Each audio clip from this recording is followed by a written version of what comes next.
tudo bem com vocês? Aqui é a professora Eleneide Gugel e hoje nós daremos início a mais uma videoaula.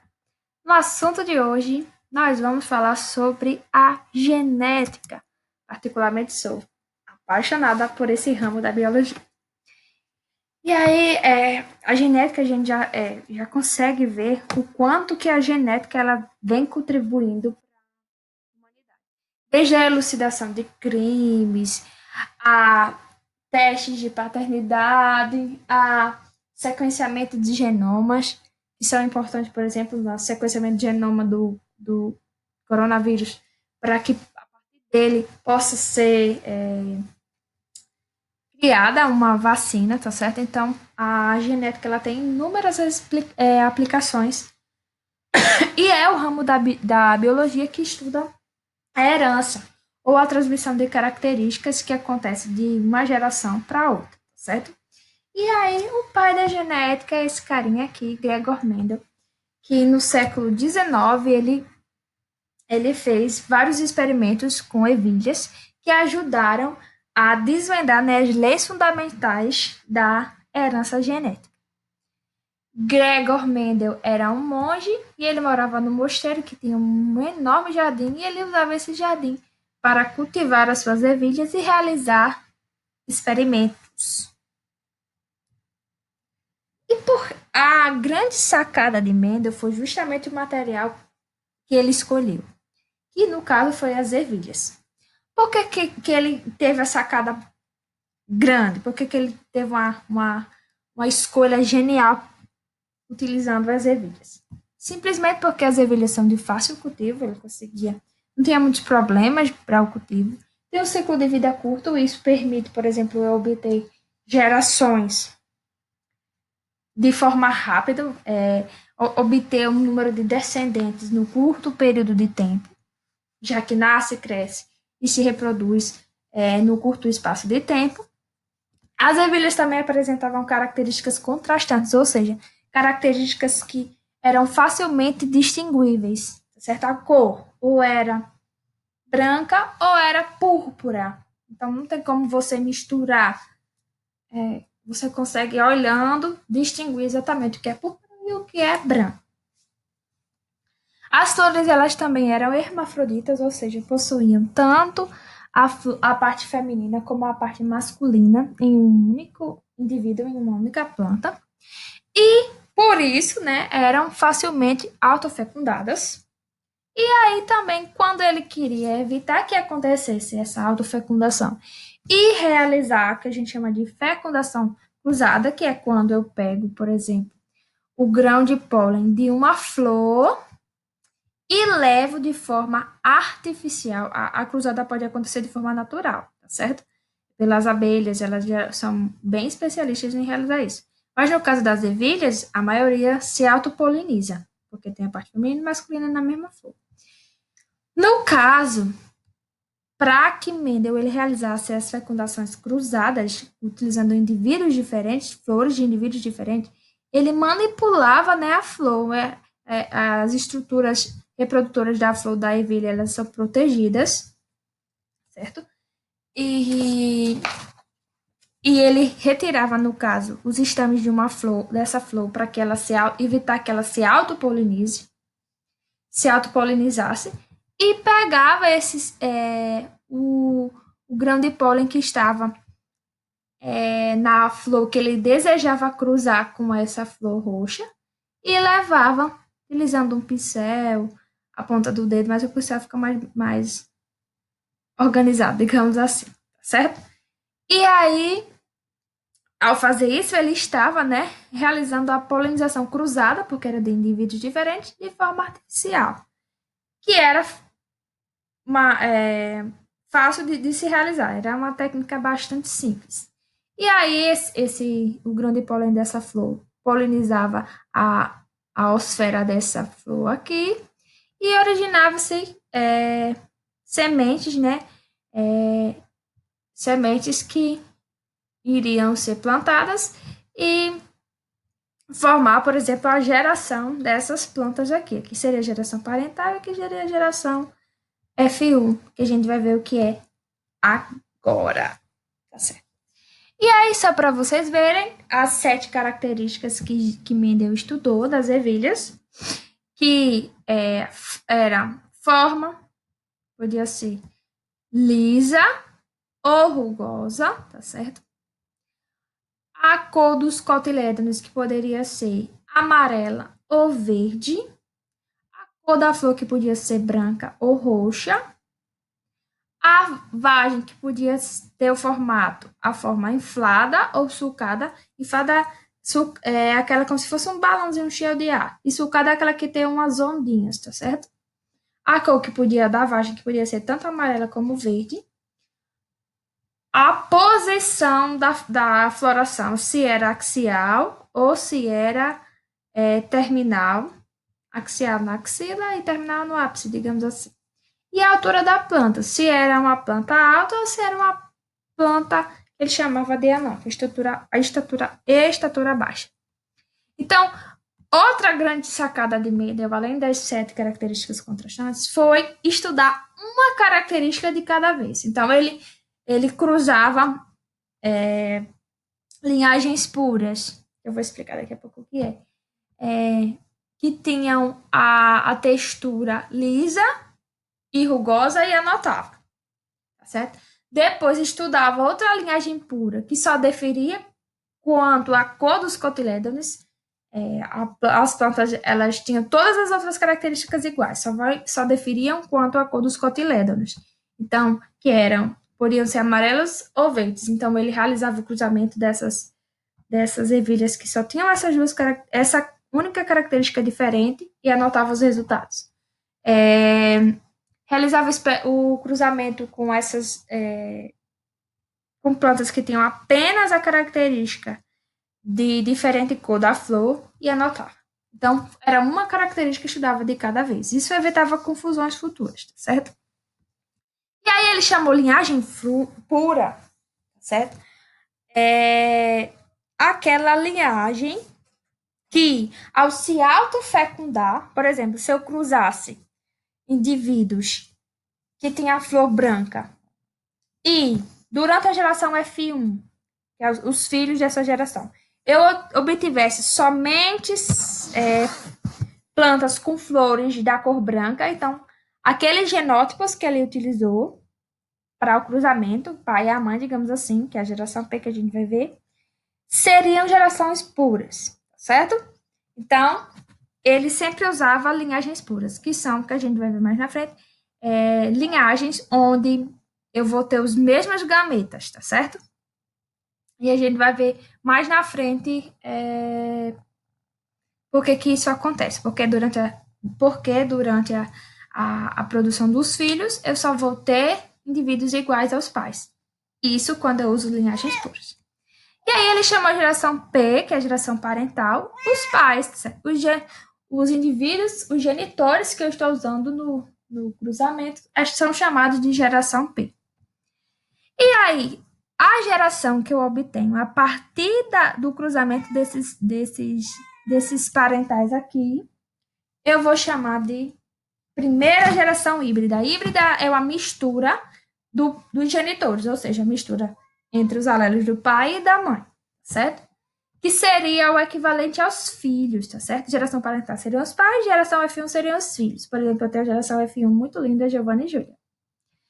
E a geração F2, que seriam a segunda geração híbrida, que corresponderia aqui aos netos, certo? E aí, outra grande sacada que Mendel teve. Mendel foi fantástico. Meu Deus, se tivesse um filho, ia ser Gregor Mendel, Watson Crick. Tá certo? Depois eu explico a história do Watson Crick. Vamos falar só do Gregor Mendel hoje.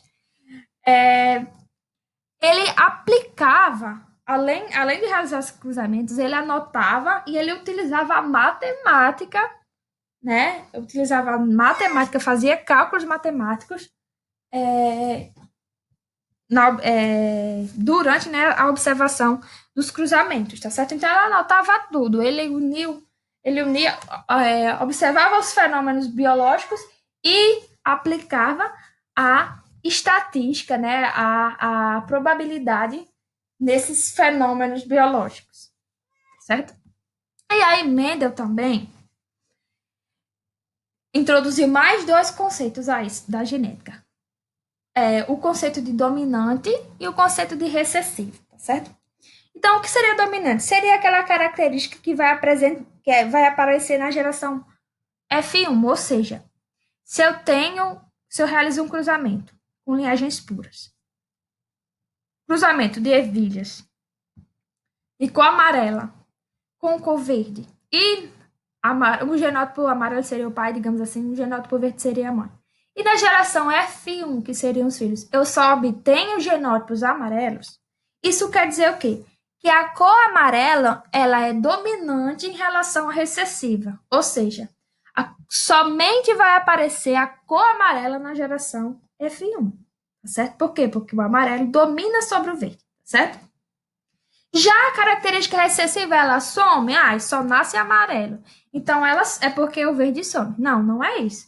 É porque a característica recessiva, ela só vai reaparecer na população na geração F2, que é o que corresponderia aos netos, tá certo? Então, eu faço o cruzamento de amarelo e verde, na geração F1 vou ter apenas sementes amarelas, mas na geração F2 as sementes verdes voltam a aparecer. Vai aparecer mais amarela do que verde, já que o amarelo é dominante, ela é sobre o verde, que é o recessivo. Mas o verde volta a aparecer. E aí ele anotou, ele fez o cruzamento da cor da semente, característica dominante, o amarelo, e a característica recessiva verde. Na geração F2, o que vai acontecer? Não precisa anotar a geração F1, você anota o número de sementes da F1 também, se quiser. Mas da F1 todas vão ser amarelas, né? Porque amarela é o dominante. Então, ele anotou aqui da geração F2, tá certo? Então, ele obteve 6.022 sementes amarelas e 2.001 sementes verdes. Que daria, você dividir o número de amarelos pelo número de verdes, daria uma proporção de 3,01 sementes amarelas para cada uma semente verde, certo? Para a forma da semente, ele fez a mesma coisa. Cruzou lisa com rugosa, obteve na geração F1 somente sementes lisas, porque o liso vai ser dominante com relação à textura rugosa, que é a recessiva. E ele obteve o quê? 5.474 sementes lisas e 1.850 sementes rugosas, dando uma proporção aí de 2,96 sementes lisas para cada uma semente rugosa. E ela anotou isso em tudo. E no final, ele observou, em todas as 7 características, ele observou que as proporções elas eram bem parecidas. E giravam, né, em torno da proporção de 3:1. E aí, ele formulou a sua primeira lei, que é a chamada também de lei da separação dos fatores, ou ou primeira lei de Mendel, tá certo? E essa primeira lei de Mendel, ela tem 2 simples premissas, tá certo? A primeira delas é que cada característica hereditária ela é determinada por 2 fatores. Isso se tratando de herança monogênica, ou seja, daquela herança que é dada, tá certo, por apenas um par de genes, tá certo? E desse um par de genes, eu vou ter um gene que foi herdado da mamãe e um gene que foi herdado do papai, certo? Outra coisa que ele também relatou é que os fatores de cada par segregam-se na formação dos gametas, ou seja, vamos entender isso. Então, eu tenho aqui uma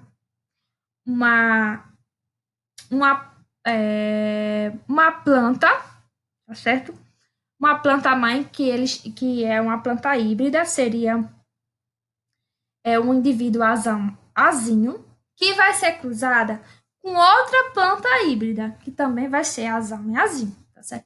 Então, durante a formação dos gametas, eu vou liberar, se ela é azão, azinho, eu vou liberar tanto gametas femininos que tenham os óvulos, no caso, azão, como eu vou liberar gametas que são azinho, tá certo? Já que o meu genótipo é azão-azinho, então eu vou liberar tanto gametas azão como gametas azinho. Isso para mãe. Para o pai é a mesma coisa. O grão de pólen vai ter tanto os gametas azão como os gametas azinho, tá certo? E aí, durante a formação desses gametas, certo? Durante a formação dos gametas, esses fatores aqui, eles vão se separar de forma independente. Não vai ter influência de nada, não. É evento independente, é na sorte. Por exemplo, esse gameta azão, ele pode se combinar com ele mesmo, tá certo? E pode se combinar com o azinho. Pode se combinar com o azão do outro pai, ou pode se combinar com o azinho do pai, tá bom? Então, se eu combinei azão com azão, vai ficar o genótipo azão-azão. Se eu combinei esse gameta azão com o gameta azinho do pai, vai formar o genótipo azão-azinho. Da mesma forma aqui, esse outro óvulo, se esse outro óvulo azinho se combinar com o gameta azão do pai, eu vou ter um indivíduo azão-azinho, certo? Se, azão-azinho ou azinho-azão é a mesma coisa, não interfere, porque eu já vou ter um dominante e um recessivo. Vai ser um híbrido de qualquer forma, tá bom? Nesse caso, não interfere em ordem, mas comumente a gente costuma representar a letra maiúscula antes da minúscula. Se eu combinei esse óvulo aqui ao azinho, ao grão de pólen azinho do pai, eu vou ter um indivíduo que vai ser azinho e azinho, certo? Então, durante a formação dos gametas, a formação dos gametas ela vai acontecer de forma independente, tá certo? E esses gametas eles vão formar, no caso, os genótipos do indivíduo. E aí eu tive aqui nesse cruzamento um indivíduo homozigoto dominante. Dominante por quê? Porque é amarelo, o amarelo domina em relação ao verde. E vou ter dois indivíduos híbridos, também amarelos, tá certo? Nessa geração aqui F2, dois híbridos amarelos, ou seja, azão e azinho. Vou ter tanto os genótipos do dominante como o genótipo recessivo. Lembrando que esse genótipo aqui, azão, azinho, eu sempre vou ter um azão do pai, de um dos pais, no caso aqui da mãe, e o azinho do outro genitor, no caso aqui do pai. Tá bom? E obtive também um homozigoto recessivo, ou seja, um indivíduo recessivo que tem aqui as mesmas letrinhas, tá certo? No caso, codificaria a cor da semente verde, tá bom? Então, de modo que eu tenho 3 plantas com a semente amarela, tá bom? E uma planta com a semente verde, que seria a proporção de 3 para 1. 3 amarelas para cada uma semente verde, certo? E aí, temos a primeira lei de Mendel, certo? E aí, gente, como eu falei para vocês, Mendel utilizava princípios matemáticos, né? Então, a gente vai falar um pouquinho sobre probabilidade, coisas simples, tá certo? Vamos primeiro falar sobre eventos aleatórios, que são aqueles eventos que acontecem na sorte e que vão ter a mesma chance de acontecer. Por exemplo, se eu perguntar qual é a probabilidade de eu obter cara em um lançamento de moedas. Então, é na sorte. A probabilidade de você ter cara vai ser 1 sobre 2. E a probabilidade de ter coroa vai ser também 1 sobre 2. Por quê? Ou seja, 50%. Por quê? Porque a moeda só tem duas faces, ou cara ou coroa. Tá certo? Se eu perguntar qual é a probabilidade de tirar uma carta, né, de, de ás de ouros, né? É ouro, acho que é de ouro que chama. É ouros mesmo, é ouros no plural, porque, né? Então, qual a probabilidade? 1/52. Por quê? Porque no baralho eu vou ter 52 cartas. E eu vou ter apenas uma carta de ás de ouros. Qual a probabilidade de eu lançando um dado, obter a face 6? 1/6. Por quê? Porque o dado ele tem 6 faces. E somente uma delas vai ter o 6. Então, eventos aleatórios são aqueles eventos que acontecem na sorte. Todos têm a mesma chance de acontecer.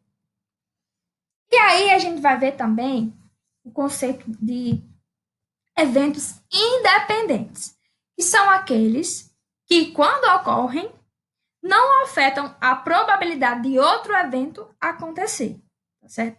E aí a gente costuma falar da regra do E, tá certo?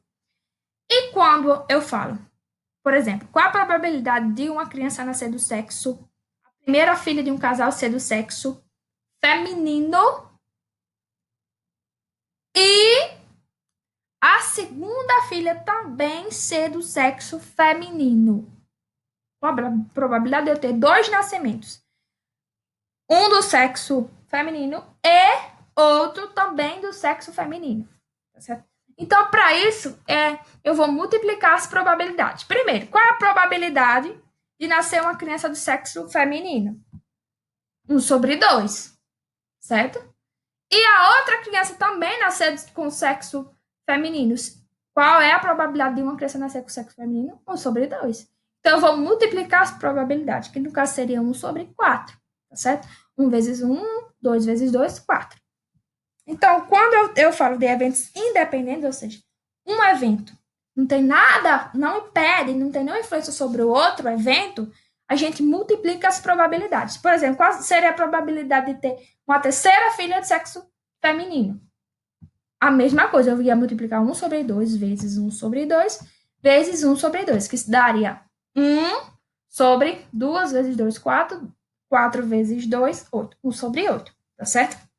Então, o fato de eu ter duas meninas não tem nada, não vai influenciar em nada o fato da terceira também poder ser menina, tá certo? Por isso tem aquele povo lá que tem 300 filhos querendo um menino, ou 300 filhos querendo uma menina, né? Não influencia nada. O fato de você ter um menino não vai influenciar nada de você ter novamente outra menina. E aí a gente vai para outra, outra outra teoria da probabilidade aplicada à genética, que é eventos mutuamente exclusivos, tá certo? Ou seja, já está dizendo, a ocorrência de um exclui a ocorrência do outro, tá certo? E aí a gente usa a regrinha do ou, tá certo? Ou, por exemplo, qual é a probabilidade de do nascimento eu ter um menino ou uma menina? Porque eu vou somar as probabilidades. Qual a probabilidade de nascer uma menina? 1/2, que é 50%. E qual a probabilidade de nascer um menino? 1/2, que dá igual a 1, que vai ser um dos dois, ou um ou outro. A probabilidade de nascer um ou outro é 1, certo? Ou 100%. E aí a gente soma as probabilidades. 1/2 mais 1/2 dá igual a 1. E aí, depois de Mendel foi fantástico, top, top, top das galáxias. E ele era considerado um cientista à frente do seu tempo. Então, somente no século XX foi que Sutton ele propôs, né, que os fatores que Mendel dizia que eles precisavam ser separados para que houvesse a formação dos gametos se tratava dos cromossomos, tá certo, gente? Cromossomos, só dando uma recapitulada aqui da meiose, a célula ela vai passar por duas divisões, né, para reduzir, né, no final, o número de alelos, de gametas, o número número de informação de conjunto, digamos, genéticos das células que vão ser produzidas. Lembrando que na meiose, uma célula vai originar 4 células geneticamente diferentes, tá certo? E aí, antes da meiose acontecer, né, dessas células se dividem em 4 células geneticamente diferentes, elas precisam duplicar o seu material genético, os cromossomos eles vão ser duplicados, e a gente vai ter 2 separações. A separação dos cromossomos homólogos, só para recapitular, são aqueles cromossomos que se parecem anatomicamente e que têm, né, genes correspondentes, tá certo? Então, esses cromossomos homólogos, eles vão se separar, tá certo? E depois vai haver uma nova separação das cromátides irmãs. Cromátides irmãs são esses braços aqui que contém informação genética, que são, no caso, formam esse cromossomo duplicado unidos aqui pelo centrômero. E aí, durante a segunda divisão meiótica, essas informações genéticas aqui, elas passam a ser separadas. As cromátides irmãs vão se separar, tá bom? E aí, eu formei 4 células geneticamente diferentes, com metade da informação genética da célula original. Que eu tinha 2 cromossomos, digamos assim, 2N, e aqui eu passei a ter apenas N, certo? Então, Mendel também, na verdade, Sutton, ele elucidou, né, que os cromossomos eram, né, os fatores que se separavam, no caso, durante a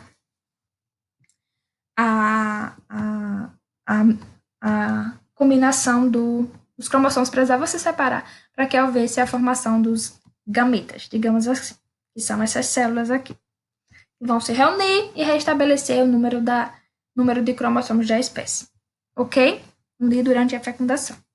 E aí, nós temos outros conceitinhos que é preciso introduzir, que é o de loco gênico, que é, por exemplo, aqui nós temos o cromossomo, e aqui, ó, nessa região, nesse trechozinho aqui, que tá com esse tracinho, seria o local onde está o gene que codificaria, por exemplo, a textura lisa e rugosa, tá certo?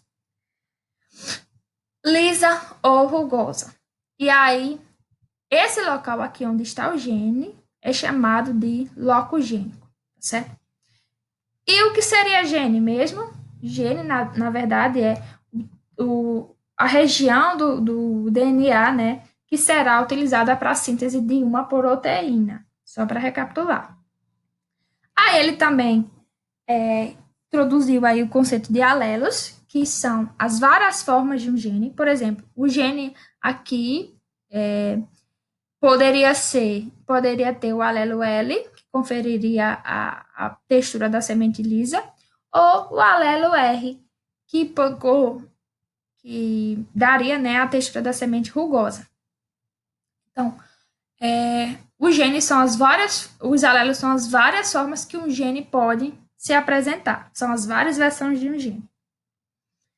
E falou também sobre homozigose e heterozigose. Homozigose, né, é quando eu tenho o par de alelos com o par de genes com os mesmos alelos, e heterozigose é quando eu tenho um par de alelos com diferentes genes. Por exemplo, aqui, ó. Então, a homozigose por quê? Porque eu tenho um indivíduo com os mesmos alelos, e a homozigose também, que é a homozigose dominante e a homozigose recessiva. E heterozigose é quando eu tenho alelos diferentes, no caso aqui, azão, azinho. Certo? E aí, Mendel também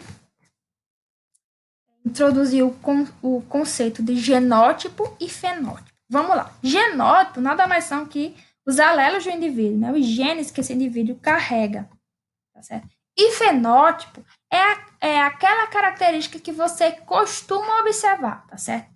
Só lembrando que no caso do fenótipo, ele vai sofrer influência não só do genótipo do indivíduo, mas também do indivíduo em que aquele ambiente ele se encontra. Por exemplo, eu tenho um genótipo para para a coloração branca, tá certo? Mas se eu me expor muito ao sol, eu não vou ser tão branca assim, tá certo? Então, o fenótipo, que é aquela característica que você observa, é uma interação do genótipo com o ambiente. E aí a gente vai ver um pouquinho sobre a herança mendeliana. Além daquela que a gente viu, né, do azulzinho das ervilhas, a gente vai ver a coloração aqui, a pelagem dos coelhos. Aí Mendel utilizou, por exemplo, aqui, nós não vamos usar o cruzamento que Mendel fez, mas nós podemos chamar, né, os indivíduos aqui que vão ser os genitores do cruzamento como geração P. Temos um, um coelho com a coloração chinchila, que tem um genótipo azão. A coloração seria o fenótipo, né? E nós temos outro coelho macho com a coloração albina, tá certo?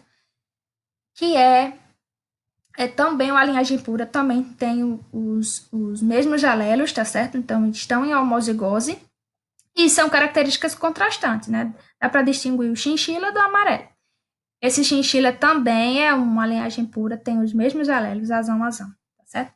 E aí eu vou cruzar essa geração P aqui, que são ambas, tanto o chinchila como o albino, linhagens puras, e eu vou obter uma geração F1 que são os filhos, né? Que são híbridos, tá certo? Então eu vou ter esse pai aqui, ele só tem alelos azão, então os gametas eles vão ser 100% azão. E esse outro pai aqui, esse outro genitor aqui no caso, só tem alelos azinho, então ele vai doar alelos azinho, tá certo? Que vão se combinar azão com azinho, e todos os indivíduos da geração F1 vão ser azão, ok? Com a coloração chinchila. Então, isso quer dizer que o chinchila é dominante sobre o albino. Por que eu sei que é dominante? Porque só aparece chinchila na geração F1. E aí, a geração, para obter F2, eu vou cruzar uma fêmea, tá certo? Da coloração chinchila da geração F1 com um macho da coloração chinchila também da geração F1. Então, a gente já sabe, né, que esses indivíduos aqui são azão, porque todos foram obtidos do cruzamento da geração parental de um indivíduo homozigoto azão, e de um indivíduo homozigoto azão. Todos os genótipos são azão. E aí, esse indivíduo macho, ele vai produzir tanto gametas azão como gametas azinho. E esse indivíduo fêmea aqui vai produzir tanto gametas azão como gametas azinho. Lembrando que em mesmas proporções, né? Metade dos gametas vão ser azão, metade vão ser azinho. E eles vão se combinar aí durante a fecundação, tá certo? Então, eu vou ter indivíduos que vão ser azão, ou seja, esse indivíduo aqui herdou esse gameta azão da mãe e esse gameta azão do pai. Esse indivíduo aqui vai ser azão, porque ele vai herdar o azinho da mãe e o azão do pai. Esse outro indivíduo aqui também vai ser azão. Por quê? Porque ele vai receber o gametazão da mãe e o gametazinho do pai. E eu vou ter um indivíduo que vai ser albino, que vai receber o gametazinho da mãe e o gametazinho do pai, certo? Esse indivíduo aqui é o indivíduo recessivo, tá certo? Corroborando, né, o que Mendel falou, que na geração F2, tá certo? A característica recessiva ela volta a aparecer. Então, aqui nós temos uma proporção de 3 coelhos com coloração chinchila para um coelho da coloração albina. Mesma proporção observada em Mendel, de 3 indivíduos da característica dominante para um indivíduo da característica recessiva, certo? E aí também a gente pode ver, né, essa aplicação na herança de folhas em Corleu. E aqui nós temos duas características contrastantes com relação ao formato da folha, né, se é lobada ou se é crenada. Lobada tipo com com as ondinhas, tá certo?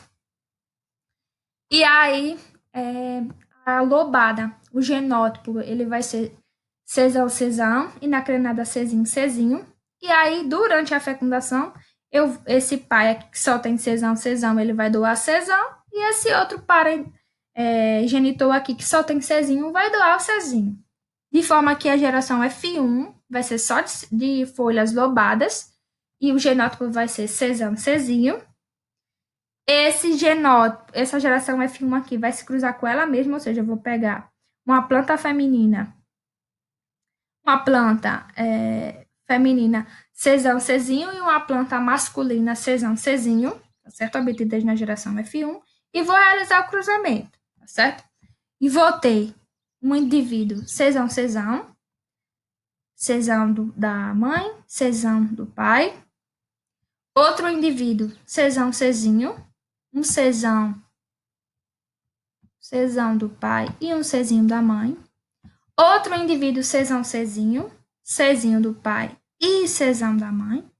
E vou ter um indivíduo Czinho, herdou um Czinho da mãe e um Czinho do pai.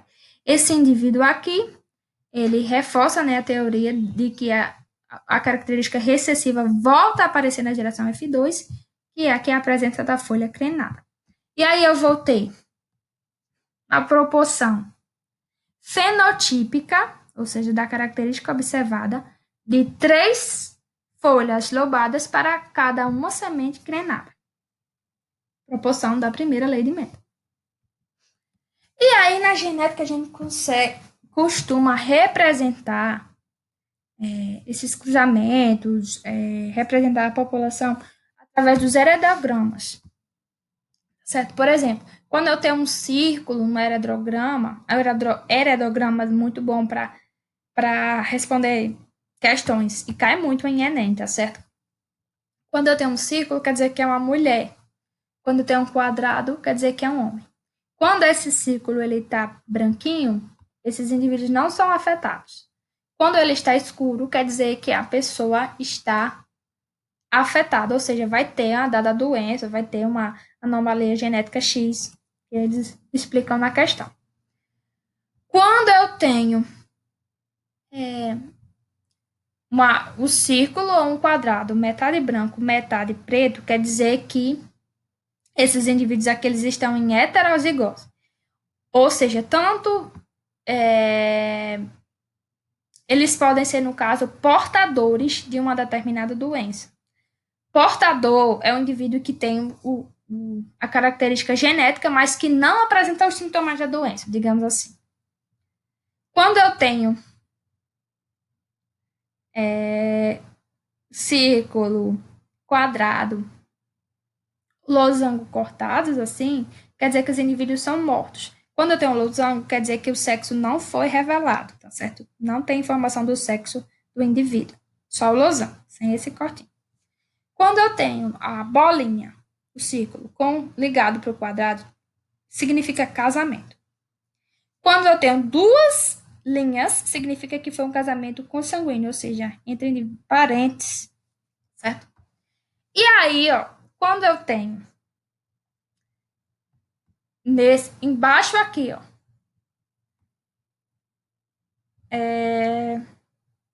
esse triângulo ligando, por exemplo, 2 quadrinhos, quer dizer que esse casal aqui, tiveram gêmeos dizigóticos, ou seja, gêmeos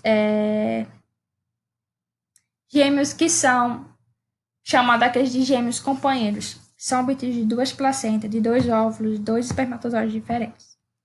Quando eu tenho, né, esse triângulozinho fechado ligando esses quadrinhos, né, eu vou ter gêmeos monozigóticos, ou seja, gêmeos obtidos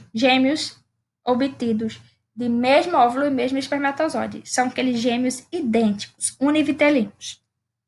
E aí, quando eu tenho, por exemplo, o casamento aqui e tenho, a partir dessas ramificações, quer dizer que isso aqui são a filiação, ou seja, são os filhos, tá certo?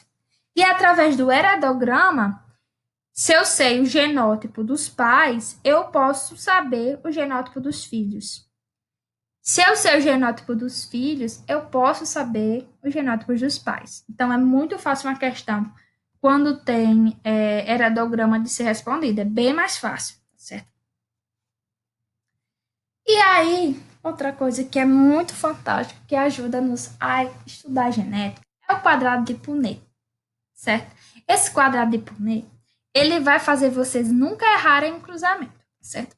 E aí, eu vou fazer daqui a pouco um ao vivo com vocês. Nós vamos ter que colocar os gametas dos pais, os parentais, e colocamos os gametas dos parentais aqui,